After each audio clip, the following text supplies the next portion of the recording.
So 2007, the company was founded. Algae was nowhere on Capitol Hill. Didn't exist. He had just completed the ESA 2007 energy legislation, and the public policy framework for algae in particular was nowhere to be found. That's not your fault, or any members of Congress or the United States Senate's fault. It's simply new technology. And so our objective over the course of the next few years was to align our technology with the public policy needs of energy. In particular, as you all know here, energy and public policy are intrinsically linked. If you don't have policy alignment with the energy solutions you're building, you're never going to be successful, primarily because of the scale of the energy markets. And another point to point out, another point is that government policy really dictates the types of energy solutions that we ultimately end up using. It's no mistake we use gas, diesel, jet, and that's the policy of the United States. So the same should be true with biofuels, and so we're primarily looking for, our policy objectives are focused on the important points of tax parity. We want the same tax benefits that you would receive, that other biofuels receive, and for that matter, fossil sources of energy. We're not asking for more, we just want the same. As it relates to the renewable fuel standard, the same is true there. We would like fair consideration in the renewable fuel standard policy as well.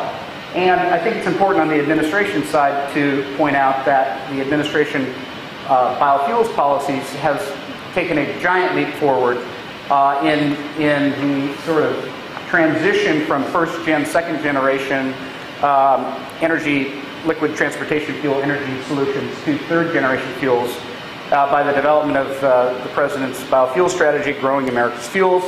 It's a good document, it's well done, and it's something that sort of sets the nation on a course of moving from first-gen, second-gen, and into third-generation technologies. Not to say that we don't need first- or second-generation technologies. It's not the case, like I said before, we need it all. There's been a lot of success in the industry, so if there's any doubt in your mind whether or not this stuff works, we've flown, our fuel has flown on a Continental Airlines jet, 737-800, brand new airplane, 2.5 hours around Houston.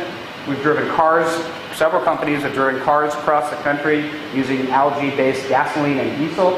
And the U.S. military is certifying algae-based fuels on a number of airframes today, and not just airframes, but also ships. So in addition to that, so the Department of Energy and the USDA have all sort of coalesced around algae in particular as an opportunity that the nation shouldn't pass up. So the alignment of these policies is important for us, and I mentioned the quadrennial review to you before. It's an important document. It sets the policy, forward-thinking policy for the Department of Defense. And the Navies have established really important goals that create demand for dense hydrocarbon fuels like Sapphire is producing, and as well as the Air Force. DARPA has invested heavily in a project with one of our sister San Diegan companies, General Atomics, right next door to us, who is working on a project for DARPA around algae-based fuels. And Department of Energy, USDA, and others within the administration have also began to align their policy objectives with what we are hoping will be a vibrant industry in the future.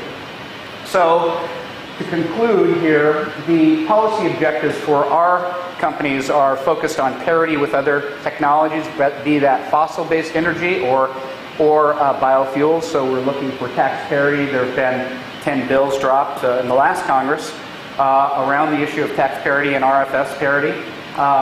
One made it all the way over here to the bar of the Senate at the very end of when you passed the last tax bill in the last Congress. Under the unanimous consent rule, unfortunately, there was one member of the United States Senate that wasn't quite ready to remove his objection. So nonetheless, we'll keep working on it, and we feel very confident about that today as well. So fair accounting of CO2, it's important that because CO2 is such a large input into the process, that we have a fair accounting of how that's used on a life cycle basis. And then finally, a robust regulatory framework to give the industry certainty. So with that, I will turn it over to my friend Tim here, and we'll get on to the next presentation.